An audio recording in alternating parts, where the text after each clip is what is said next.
نحمده ونصلي على رسوله الكريم اما بعد فاعوذ بالله من الشيطان الرجيم بسم الله الرحمن الرحيم رب اشرح لي صدري ويسر لي امري واحلل عقدة من لساني يفقهوا قولي۔ رجب کا مہینہ اور ہمارے معاشرے میں پائے جانے والی عبادات۔ رجب کے مہینے میں عموماً 3 کام کیے جاتے ہیں۔ ایک تو 27ویں کی رات کو جاگا جاتا ہے، پھر اگلے دن روزہ رکھا جاتا ہے، رات کو جاگ کر عبادت کی جاتی ہے، اور اس کی وجہ یہ بتائی جاتی ہے کہ اس رات حضور اکرم صلی اللہ علیہ وسلم معراج پر تشریف لے گئے، اور روزہ اسی مناسبت سے ایک فضیلت کا کام سمجھ کر رکھا جاتا ہے۔ تیسری چیز جو اس مہینے میں عام ہے وہ کونڈے کرنا ہے، جن کو امام جعفر رحمت اللہ علیہ کے نام سے منسوب کیا جاتا ہے۔ آج ہم ان تینوں چیزوں کا جائزہ لیں گے کہ ان کی حقیقت کیا ہے اور اس بارے میں ہمارا طرز عمل کیا ہونا چاہیے۔ رات کی عبادت، دن کا روزہ شب معراج کی نسبت سے، اور 22 رجب کو کونڈے کرنا امام جعفر کی نسبت سے۔ ان چیزوں کا جائزہ لینے سے پہلے یہ بات ہم اپنے ذہن میں پھر سے دہرا لیں کہ دین دراصل وہ دین ہے جو اللہ سبحانہ و تعالی نے ہم کو دیا ہے، جو محمد صلی اللہ علیہ وسلم کے ذریعے ہم تک پہنچایا گیا۔ قرآن پاک اس کے بارے میں فرماتا ہے، اليوم اکملت لکم دینکم واتممت علیکم نعمتی وردیت لکم الاسلام دینا۔ آج میں نے تمہارے لیے دین مکمل کر دیا، تم پر اپنی نعمت کو تمام کر دیا، اور تمہارے لیے دین اسلام کو پسند کر لیا۔ اس سے یہ بات پتہ چلتی ہے کہ دین نبی اکرم صلی اللہ علیہ وسلم کے زمانے میں ہی مکمل ہو گیا تھا۔ عبادت کے نام پر کیا کرنا چاہیے اور کیا نہیں کرنا چاہیے، اس کا سورس یا تو اللہ کی کتاب ہے یا پھر حضور اکرم صلی اللہ علیہ وسلم کی سنت ہے، کیونکہ جب ایک مسلمان ہوتا ہے تو جو کلمہ وہ پڑھتا ہے وہ لا الہ الا اللہ اور محمد الرسول اللہ ہے۔ دین کے نام پر جو کام بھی ہم کریں گے اس کی اتھارٹی انہی 2 ہستیوں کی طرف سے ملنی چاہیے۔ ان کے بعد کسی انسان کو یہ حق حاصل نہیں، خواہ وہ کتنا بھی بڑا عالم کیوں نہ ہو، کتنا بھی ذہین کیوں نہ ہو، کتنا بھی سمجھدار کیوں نہ ہو، کہ وہ دین کے نام پر کوئی اور چیز انٹروڈیوس کرائے، کسی اور چیز کو رواج دے۔ اگر یہ حق دے دیا جائے تو دین میں طرح طرح کی نئی باتیں شامل ہو جائیں جو اصل دین کی جگہ لے لیں گی، اور دین کے نام پر بہت سا انتشار، اختلاف اور باہم عداوت جنم لے گی۔ یہ 3 عبادات، رات کا جاگنا، دن کا روزہ، اور اس کے بعد 22 رجب کو امام جعفر صادق کے نام پر کچھ پکانا اور دینا، یہ تمام چیزیں حضور صلی اللہ علیہ وسلم کے دور میں موجود نہیں تھیں۔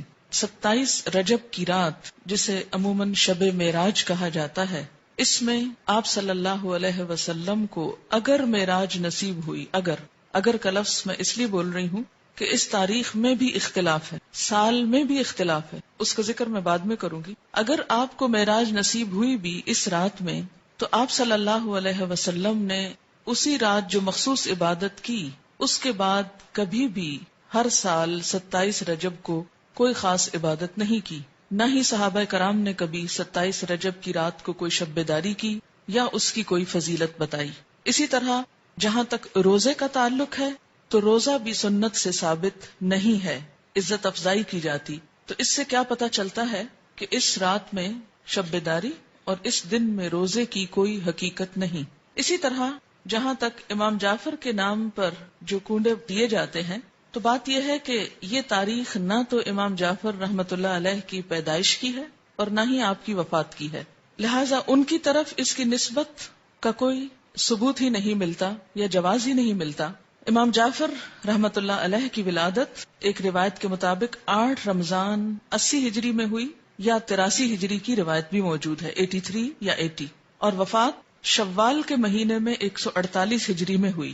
اس لیے نہ تو ہم یہ کہہ سکتے ہیں کہ آپ کی پیدائش کی خوشی میں یہ ہو رہا ہے، اور نہ ہی یہ کہہ سکتے ہیں کہ آپ کی وفات کے ضمن میں یہ کوئی کام ہو رہا ہے، اگرچہ اصلاً ہی کسی کی پیدائش یا کسی کی وفات پر کچھ کھانا پکانا یا مخصوص کھانے پکانا اسلام کی روح کے مطابق ہی نہیں۔ اسلام میں صدقہ خیرات کا جو تصور ہے وہ یہ کہ انسان جب اپنے پاس کچھ مال پائے یا کسی ضرورت مند کو دیکھے تو وہ صدقہ خیرات کرے۔ اسی طرح اسلام نے صدقہ خیرات کی کچھ مخصوص شکلیں نہیں بتائیں کہ وہ حلوہ ہو یا کھیر ہو یا پوریاں ہو یا چاول ہو یا دیگ ہو یا بریانی ہو یا کوفتے ہو. نہیں، اس لیے کہ اسلام ایسی کسی تکلیف میں انسان کو نہیں ڈالتا جو انسان کے لیے نبھانا مشکل کا سبب ہو یا مشکل پیدا کرے. ہم دیکھتے ہیں کہ اسلام ایک یونیورسل ریلیجن ہے، وہ کسی خاص کلچر کی پیداوار نہیں یا کسی خاص کلچر کے لیے نہیں، کسی خاص ملک یا علاقے کے لیے نہیں، ہر زمانے، ہر دور اور ہر علاقے کے لوگوں کے لیے ہے. اور اس میں ایسے احکامات ہیں کہ جو ہر علاقے کے لوگ سہولت کے ساتھ کر سکیں. کئی معاشرے ایسے ہیں کہ جہاں کھیر پکائی ہی نہیں جاتی یا پوریاں بنانے کا طریقہ ہی نہیں آتا یا کئی لوگ پوریاں بنانا جانتے ہی نہیں. تو کیا ایسے لوگ پھر اس عبادت سے محروم رہیں گے کہ جو ایک مخصوص کھانا نہ پکا سکتے ہوں؟ اس لیے جتنی بھی من گھڑت چیزیں دین میں داخل کی گئیں ان سب کے پیچھے اسی قسم کی باتیں آپ کو ملیں گی. کنڈوں کی رسم کے بارے میں ایک روایت کے مطابق اس کی ابتدا 1906 میں امیر مینائی کے خاندان سے ہوئی اور امام جعفر کے نام پر شروع ہوئی. اور یہ امیر مینائی کا خاندان جیسا کہ آپ جانتے ہیں کہ لکھنؤ سے یا ہندوستان سے تعلق رکھتا ہے.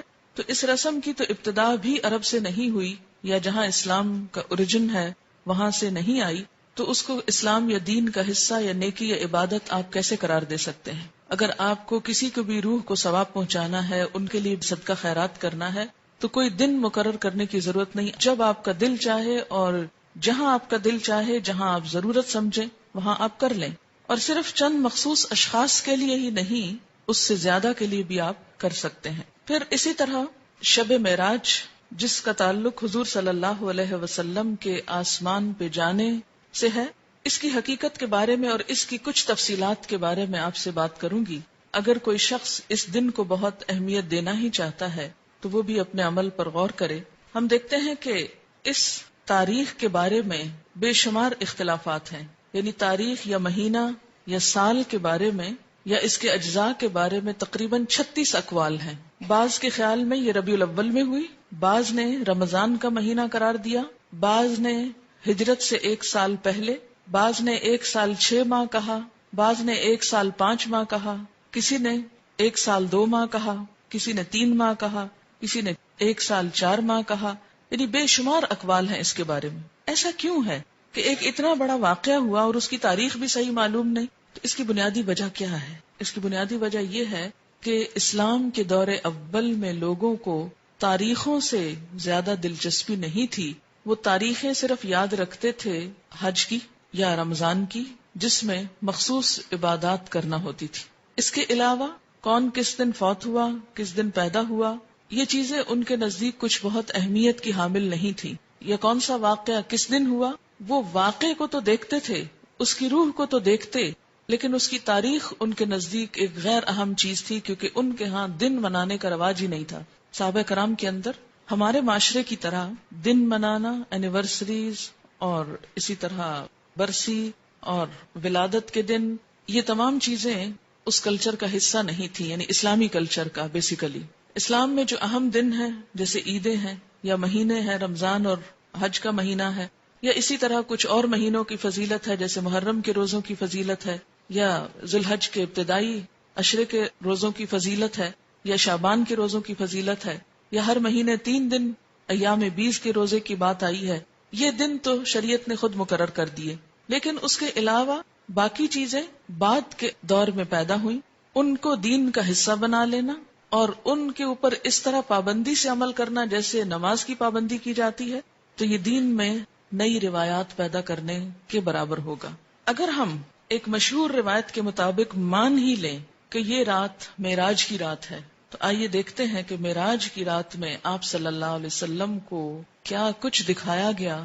آپ نے بنیادی طور پر اچھے اور برے کام کرنے والوں کے انجام دیکھے. تو احادیث کی کتابوں میں معراج کے بارے میں جو کچھ ملتا ہے اس کی تفصیل آپ کے سامنے رکھوں گی تاکہ اس سے ہم کچھ سبق لیں، کیونکہ وہ ایک سبق آموز واقعہ ہے. اور ان اعمال سے بچیں جن پر سزا آپ صلی اللہ علیہ وسلم نے دیکھی اپنی آنکھوں سے، اور وہ کام کریں جن پر جزا آپ صلی اللہ علیہ وسلم نے اپنی آنکھوں سے دیکھی. قرآن پاک میں اللہ سبحانہ و تعالی نے فرمایا، سبحان الذی اسری بعبدہ لیلا من المسجد الحرام إلى المسجد الأقصى الذي باركنا حوله لنريه من آياتنا إنه هو السميع البصير۔ سورۃ بنی اسرائیل۔ پاک ہے وہ خدا جو اپنے بندے کو رات ہی رات مسجد حرام سے مسجد اقصی تک لے گیا، جس کے آس پاس ہم نے برکت رکھی ہے، تاکہ ہم اسے اپنی قدرت کے بعض نمونے دکھائیں۔ یقیناً اللہ تعالیٰ ہی خوب سننے والا اور دیکھنے والا ہے۔ ان آیات میں جس واقعے کی طرف اشارہ ہے وہ واقعہ اسراء کے نام سے مشہور ہے۔ اسراء کا لفظی معنی ہے رات کو سفر کرنا، رات کو چلنا۔ اس میں بنیادی طور پر مسجد حرام سے مسجد اقصی تک جانے کی بات ہے۔ احادیث کی کتابوں سے پھر مسجد اقصی سے آگے آسمانوں تک جانے کی بات ہے۔ اس سفر کا مقصد کیا تھا؟ قرآن پاک میں آیا ہے لِنُرِيَهُ مِنْ آیاتنا، تاکہ ہم آپ صلی اللہ علیہ وسلم کو اپنی نشانیاں دکھائیں، اپنی آیات دکھائیں۔ تو پھر اگر ہم مانیں کہ معراج رجب میں تھی اور اس رات میں تھی، تو اصل چیز تو پھر وہ واقعہ ہے جو پیش آیا، اور پھر واقعے میں بھی صرف واقعہ نہیں، اس کا مقصد کہ کیوں یہ واقعہ پیش آیا، اور وہ واقعے کا مقصد کیا ہے؟ لِنُرِيَهُ مِنْ آیاتنا، تاکہ ہم آپ صلی اللہ علیہ وسلم کو اپنی نشانیاں دکھائیں۔ آپ نے دیکھی، ہم کو بتائیں، ہم کو بھی دیکھنی چاہیے کہ آپ نے کیا دیکھا، ہم کو معلوم ہونا چاہیے۔ اسی طرح سورۃ النجم میں اس واقعے کی طرف کچھ اشارہ ملتا ہے۔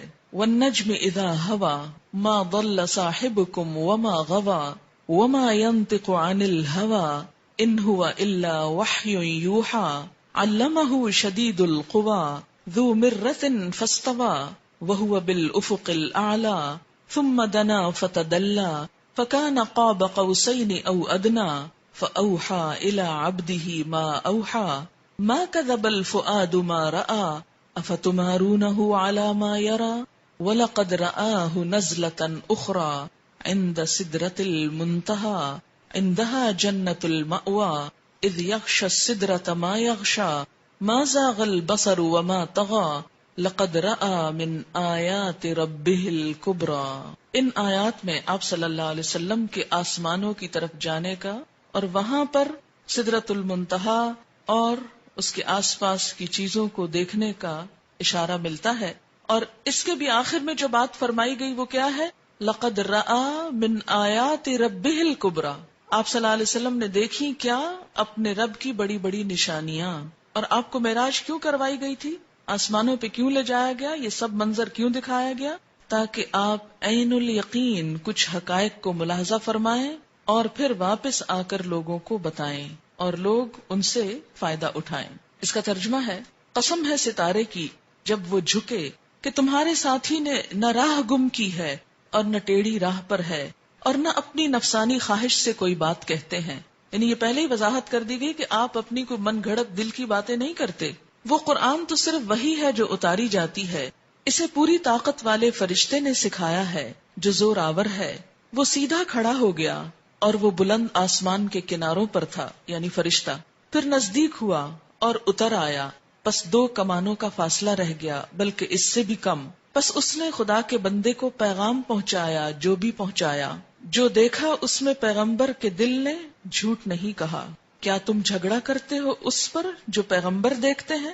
اسے تو ایک مرتبہ اور دکھایا تھا، یعنی اللہ تعالیٰ نے ایک اور مرتبہ بھی دکھایا تھا۔ کہاں؟ سدرۃ المنتہا کے پاس۔ وَلَقَدْ رَآهُ، اور البتہ تحقیق اس نے، یعنی آپ صلی اللہ علیہ وسلم نے دیکھا تھا اس کو، یعنی جبریل کو۔ کہاں؟ نزلۃ اخری، ایک اور مرتبہ۔ کہاں؟ عند سدرۃ المنتہا، سدرۃ المنتہا کے پاس۔ اسی کے پاس جنت المأویٰ ہے۔ جبکہ سدرہ کو چھپائے جا رہی تھی وہ چیز جو چھپا رہی تھی، نہ تو نگاہ بہکی نہ حد سے بڑھی، یقیناً اس نے، یعنی آپ صلی اللہ علیہ وسلم نے اپنے رب کی بڑی بڑی نشانیوں میں سے بعض نشانیاں دیکھی تھیں۔ یہ تو ہے قرآن کا بیان، لیکن باقی تفصیلات کہ وہ نشانیاں کیا تھیں، قرآن نے صرف کیا ذکر کیا کہ نشانیاں دیکھی۔ وہ نشانیاں کیا تھیں وہ احادیث کی کتابوں میں ہیں۔ اب ان کے بارے میں تھوڑی سی روایات میں آپ کے سامنے پڑھوں گی، اور اس کی روشنی میں ہمیں معراج اور رجب کو دیکھنا چاہیے اور اپنے اعمال کی طرف نظر کرنی چاہیے۔ صحیح بخاری میں حضرت انس بن مالک سے مروی ہے کہ معراج والی رات میں جب کہ بیت اللہ شریف سے آپ کو بلایا گیا، آپ کے پاس 3 فرشتے آئے جبکہ آپ سو رہے تھے۔ ان میں سے اگلے نے پوچھا کہ ان سب میں سے کون ہیں؟ درمیان والے نے جواب دیا کہ یہ سب سے اچھے ہیں. تو سب سے آخر والے نے کہا بس پھر ان کو لے چلو. یعنی آپ اور لوگوں کے قریب سوئے ہوئے تھے، اسی لیے فرمایا کون ہے، پہچان کے پھر آپ کو لے چلے. اس رات میں صرف اتنا ہی ہوا، آپ نے انہیں دیکھا نہیں. دوسری رات پھر یہ تینوں آئے، اس وقت بھی آپ سو رہے تھے، لیکن آپ کا سونا اس طرح کا تھا کہ آنکھیں سو رہی تھیں اور دل جاگ رہا تھا. تمام انبیاء کی نیند ایسی ہی ہوتی ہے. اس رات انہوں نے آپ سے کوئی بات نہیں کی اور آپ کو اٹھا کر زمزم کے پاس لٹایا. سینہ گردن تک خود جبریل علیہ السلام نے اپنے ہاتھ سے چاک کیا. یہ شق صدر کا واقعہ دوسری مرتبہ ہوا، ایک مرتبہ بچپن میں بھی. اور سینہ اور پیٹ کی تمام چیزیں نکال کر انہیں اپنے ہاتھ سے زمزم کے پانی سے دھویا. جب خوب پاک صاف کر چکے تو آپ کے پاس ایک سونے کا تشت لایا گیا جس میں سونے کا ایک بڑا پیالہ تھا جو حکمت اور ایمان سے پر تھا. اس سے آپ کے سینے کو اور گلے کی رگوں کو پر کر دیا، پھر سینے کو سی دیا.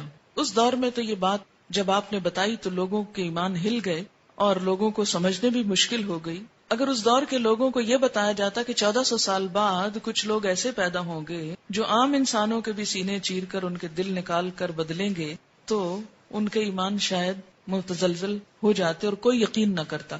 آج اگر انسان نے یہ مہارت حاصل کر لی ہے تو فرشتوں کے لیے یہ کام آخر کیوں مشکل ہے جو زمین سے آسمان اور آسمان سے زمین تک آتے جاتے ہیں. مسلم کی روایت ہے کہ پھر آپ کے پاس ایک تیز رفتار سواری لائی گئی جس کا نام براق تھا، جو صحیح معنوں میں برق رفتار تھا.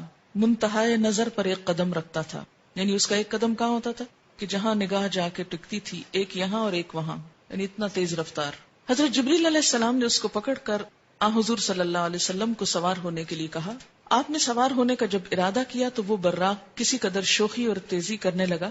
حضرت جبریل نے اس کے کان میں کہا کہ تجھے معلوم ہے کہ آپ صلی اللہ علیہ وسلم سے زیادہ مکرم اور محترم کوئی نہیں جو تجھ پر سوار ہوا. یہ سن کر براق ارق ارق اور پسینہ پسینہ ہو گیا. اب یہ ترمذی کی روایت ہے، لہٰذا یہ مختلف کتابوں کی روایات کا مجموعہ ہے. جہاں جہاں جو آئے گی روایت اس کتاب کا نام بھی میں کوٹ کرتی جاؤں گی تاکہ کبھی آپ کو ریفرنس کے لیے دیکھنا ہو تو دیکھ سکے. آپ صلی اللہ علیہ وسلم اس پر سوار ہو گئے. حضرت جبریل آپ کے رفیق اور ہم رکاب ہوئے. امام بہقی نے حضرت ابن عباس سے بیان کیا ہے کہ رسول اللہ صلی اللہ علیہ وسلم نے فرمایا شب معراج میں ایک مقام سے مجھے نہایت ہی اعلیٰ اور مست خوشبو آنے لگی. میں نے پوچھا یہ خوشبو کیسی ہے؟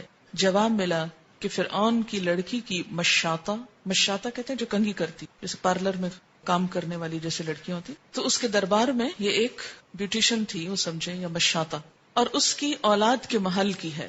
فرعون کی شہزادی کو کنگھی وغیرہ کرتے ہوئے اس کے ہاتھ سے اتفاقاً کنگھی گر پڑی تو اس کی زبان سے بے ساختہ بسم اللہ نکل گیا. اس پر شہزادی نے اس سے کہا اللہ تو میرا باپ ہی ہے. فرعون کہتا تھا نا انا ربکم الاعلی، میں تمہارا بڑا رب ہوں. تو اس نے جواب دیا نہیں، اللہ وہ ہے جو مجھے اور تجھے اور خود فرعون کو روزی دیتا ہے. اس نے کہا اچھا کیا تو میرے باپ کے سوا کسی اور کو رب مانتی ہے؟ اس نے جواب دیا کہ ہاں، میرا اور تیرا اور تیرے باپ کا رب اللہ ہے. اس نے اپنے باپ فرعون سے کہلوایا، یعنی بتایا اس کو، تو وہ بہت ناراض ہوا.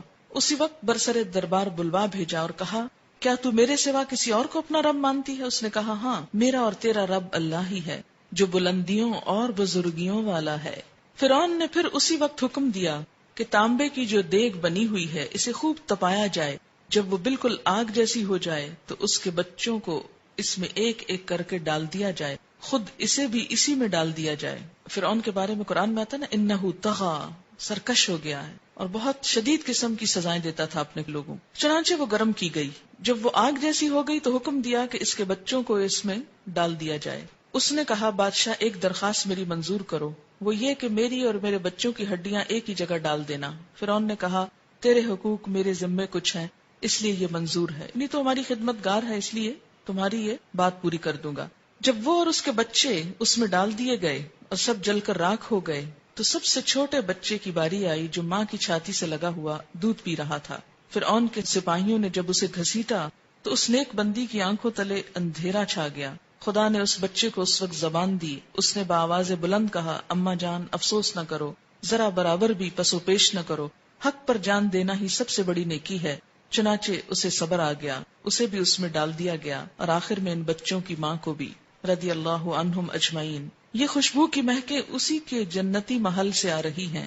آپ نے اس واقعے کے ساتھ ہی بیان فرمایا کہ 4 چھوٹے بچوں نے گہوارے میں بات کی تھی ایک تو یہی بچہ، ایک وہ جس نے حضرت یوسف کی شہادت دی تھی، اور ایک وہ بچہ جس نے حضرت جریج ولی اللہ کی پاک دامنی کی شہادت دی تھی، ان پہ الزام لگا تھا، اور حضرت عیسیٰ ابن مریم علیہ السلام. اس کا ذکر تفسیر ابن کثیر میں موجود ہے.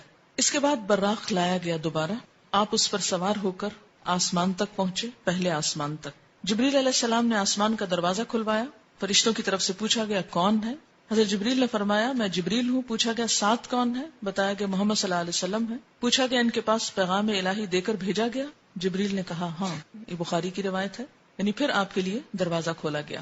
بخاری کی روایت میں ہے کہ فرشتوں نے یہ سن کر کہا مرحبا، آپ بہت اچھا آئے، ویلکم. دروازہ کھول دیا گیا. آپ فرماتے ہیں کہ میں وہاں پہنچا تو حضرت آدم علیہ السلام موجود تھے. جبریل علیہ السلام نے کہا یہ آپ کے باپ آدم ہیں، ان کو سلام کیجئے. میں نے سلام دیا، آپ نے جواب دیا اور کہا مرحبا فرزند صالح، نبی صالح. بخاری کی روایت میں ہے پھر مجھ کو جبریل لے کر آگے بڑھے، دوسرے آسمان تک پہنچے اور اسی طرح سوال جواب ہوا اور دروازہ کھولا گیا.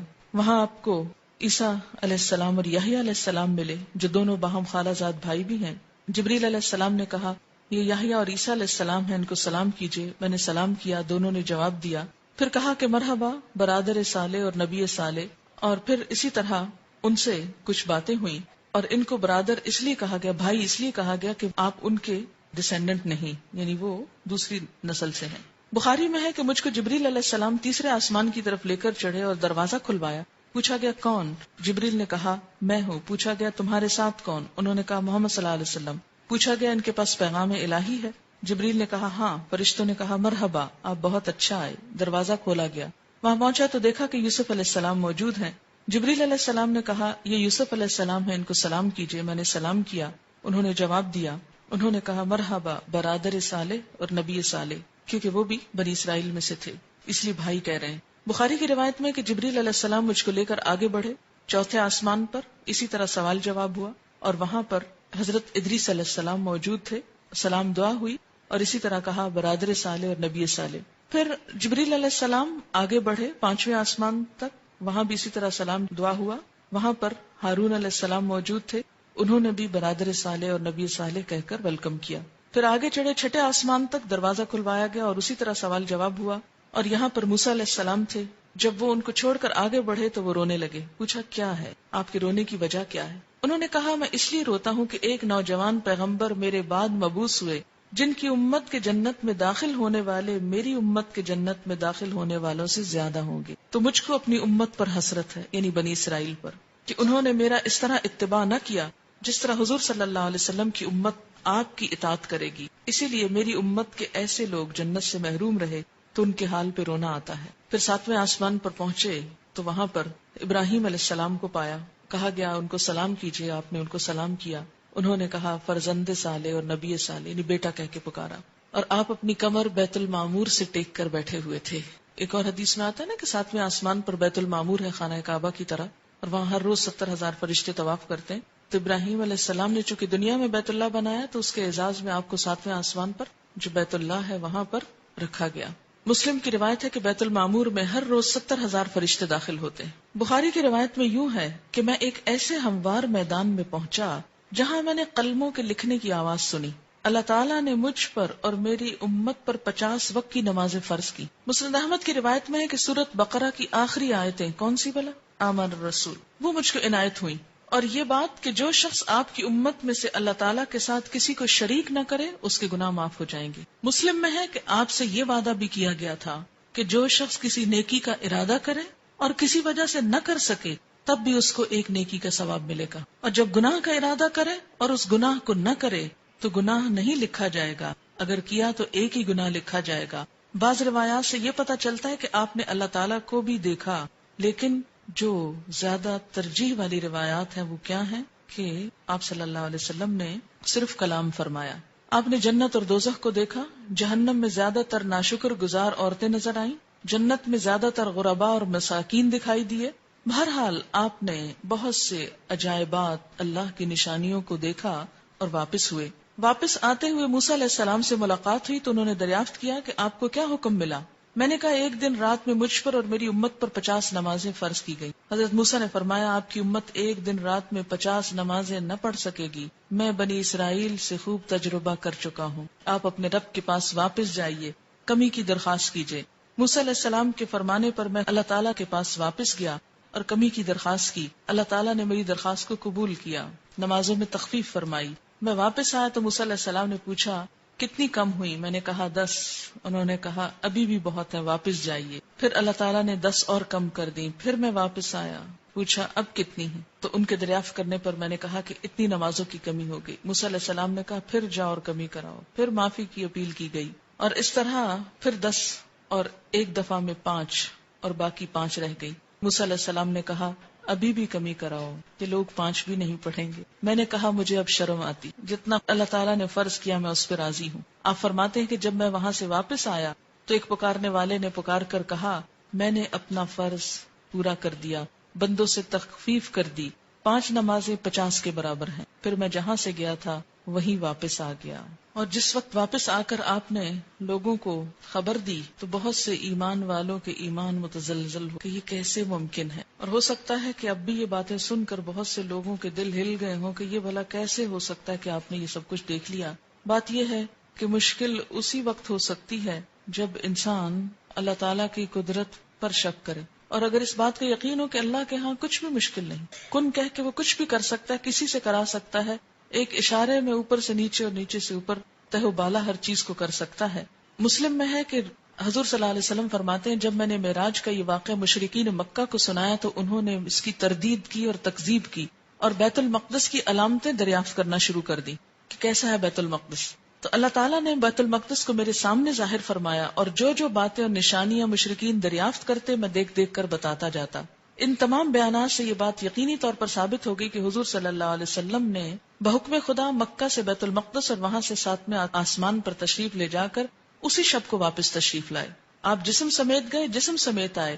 یہ محض خواب نہ تھا بلکہ روح جسم کی بیداری کی حالت کے ساتھ گئے. اور قرآن پاک میں بھی اسی کا ذکر ملتا ہے, کیونکہ قرآن پاک میں آتا نا سبحان الذی اسری بعبدہ, تو عبد کس کو کہتے ہیں؟ روح کو. اب سے مراد روح اور جسم دونوں ہیں. قرآن کے مطابق سب کا حساب کتاب قیامت کے دن ہوگا. تو پھر حضور صلی اللہ علیہ وسلم نے کیسے پہلے سزا اور جزا یعنی جنت اور دوزخ کا مشاہدہ کیا؟ یہ کون لوگ تھے جن کا حساب پہلے ہوا؟ اس میں یہ وہ لوگ بھی ہو سکتے ہیں جو دنیا سے مر کے جا چکے ہیں, برزخ میں ہیں, اور ان کو وہاں ان کے اعمال کے مطابق سزا لیتے ہوئے دکھا دیا گیا. اگرچہ سب کا فیصلہ قیامت کے دن ہوگا, لیکن اگر کچھ لوگوں کو بطور مثال وہاں اللہ تعالیٰ نے پہلے فیصلہ کر کے ڈال دیا تو اس میں کیا مشکل ہے؟ یہ بھی ہو سکتا ہے کہ اللہ تعالیٰ نے بطور تمثیل دکھایا کہ ایسا ہوگا, یعنی جن لوگوں کے ساتھ ہونے والا ہے ان کی شکلیں سامنے لا کے دکھا دی اور ان کو ایک شیپ دے دی, اور فیصلہ بعد میں ہوتا رہے گا. کیا صدقہ خیرات اللہ کے سوا کسی اور کے نام سے دینا جائز ہے جیسے امام جعفر کے نام پر؟ یہ تو آپ قرآن پاک میں واضح طور پر پڑھ چکے ہیں.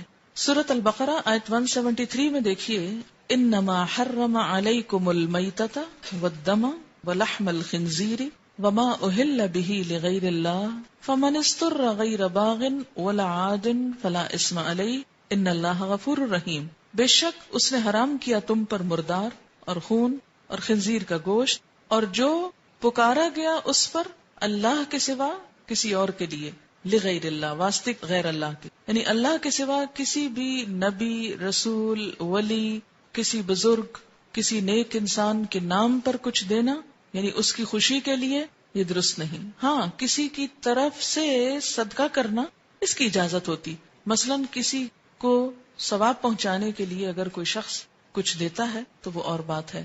مثلا آپ اپنے والدین کی طرف سے قربانی کریں یا حضور صلی اللہ علیہ وسلم کی طرف سے کریں یا کسی اور کی طرف سے آپ کریں تو یہ تو ٹھیک ہے, لیکن ان کے نام پر کرنا کہ وہ ہم سے خوش ہو جائیں تو شرک یہی تو ہے. تو کوئی بھی ایسا کام کہ کسی انسان کو, چاہے کوئی زندہ ہے چاہے کوئی فوت ہو گیا, مثلا اگر کوئی شخص زندہ ہے اور آپ اس کے ساتھ نیکی صرف اس لیے کر رہے ہیں کہ یہ قیامت کے دن ہم کو اللہ سے چھڑا لے, تو یہ تصور غلط ہے. ہاں اس لیے کر رہے ہیں کہ وہ دنیا میں آپ کو نیکی کی طرف لے جائے, وہ اور بات ہے. کیا رجب کے پورے ماہ کے اندر روزہ رکھنا منع ہے یا 27 رجب کا؟ یہ نہیں کہ پورے ماہ میں روزہ نہیں رکھ سکتے, نفلی روزہ عادتاً جو آپ رکھتے ہیں مثلا 13, 14, 15 کا وہ رکھیے, اگر آپ کو عادت ہے سوموار یا جمعرات کے روزے کی رکھیے، لیکن مخصوص اس تاریخ کو ہی روزہ رکھنا یہ نہیں ہونا چاہیے. وآخر دعوانا ان الحمد للہ. سبحانک اللہم وبحمدک نشہد ان لا الہ الا انت نستغفرک ونتوب الیک. والسلام علیکم ورحمۃ اللہ وبرکاتہ.